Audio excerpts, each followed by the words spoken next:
Setiap biji kakao memiliki potensi rasa yang bermacam-macam yang dipengaruhi oleh proses pasca panen kakao yang melibatkan fermentasi, pengeringan, penyimpanan, dan operasi penanganan lainnya. Membuka potensi rasa ini sangat penting untuk kualitas biji kakao akhir dan menentukan nilainya di pasar kakao. Biji yang benar-benar matang, bebas penyakit, dipanen dengan hati-hati tanpa merusak bantalan bunga atau biji, untuk menghasilkan jumlah biji yang cukup untuk proses fermentasi. Untuk menghindari kerugian akibat penyakit, biji dibuka dalam waktu 1 hingga 3 hari dengan pot cracker atau palu tanpa merusak biji. Biji diekstraksi dan disortir pada permukaan yang bersih. Semua biji yang sakit, biji yang berkecambah atau rusak, dibuang. Biji kakao basah kemudian dengan hati-hati ditempatkan ke dalam kotak kayu dan ditutup dengan daun pisang segar dan karung goni untuk melindungi bagian atas kotak untuk menghemat panas. Pusat Penelitian Kakao telah mengoptimalkan penggunaan pendingin styrofoam untuk fermentasi skala kecil yang menghasilkan kualitas biji yang setara dengan kotak kayu yang lebih besar. Fermentasi biasanya berlangsung antara 5 hingga 8 hari tergantung pada varietas, kondisi cuaca, dan waktu selama musim kakao.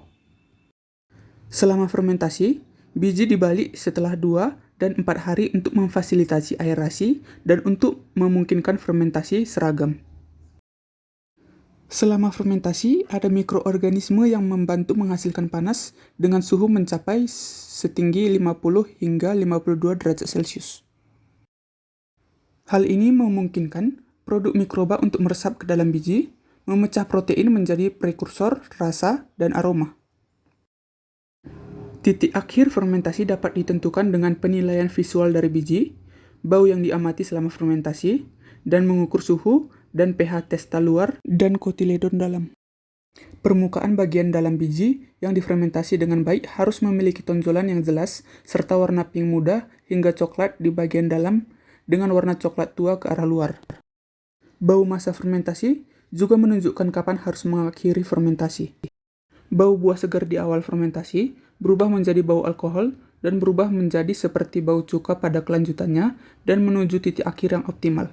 Bau penting yang harus dihindari adalah amonia dan bau busuk. Titik akhir lebih akurat ditentukan dengan mengukur suhu masa fermentasi dan pH biji. Pada akhir fermentasi, kadar air seluruh biji sekitar 60% dan ini harus dikurangi menjadi 6,5% hingga 7,5% sebelum kakao dapat disimpan, dijual, atau diangkut. Pengeringan juga melakukan reaksi kimia oksidatif yang mengurangi astringensi dan kepahitan biji. Pengeringan matahari dilakukan di atas lantai kayu di rumah kakao.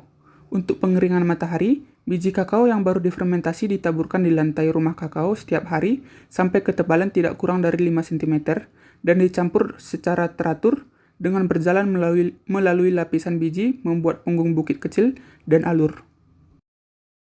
Biji terkena sinar matahari hanya selama 3-4 jam selama beberapa hari pertama, tetapi waktu ini meningkat secara bertahap saat pengeringan berlangsung. Pengeringan buatan dapat digunakan sendiri, tetapi lebih sering digunakan setelah pengeringan matahari secara bertahap, mengurangi kadar air menjadi sekitar 20%. Pengering mekanis besar biasanya terdiri dari pembakar dengan peniup. Udara panas melewati lubang-lubang kecil di lantai kayu melalui lapisan biji kakao, yang dibalik secara teratur dengan garu kayu atau dayung untuk memastikan pengeringan yang merata.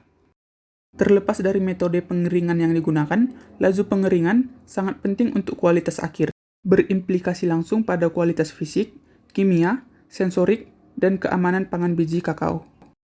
Jika kelembapan berkurang terlalu banyak, sangkang dan biji menjadi rapuh dan pecah. Jika kelembapan terlalu tinggi, pertumbuhan jamur terjadi selama penyimpanan. Biji kakao yang difermentasi dengan baik dan dikeringkan tampak bagus dan ketika dipotong menunjukkan kotiledon coklat dengan penggunungan internal yang jelas. Kantong yang digunakan untuk menyimpan biji kakao harus diberi label aman untuk makanan, bersih, cukup kuat untuk mencegah kontaminasi hama, dan menahan transportasi.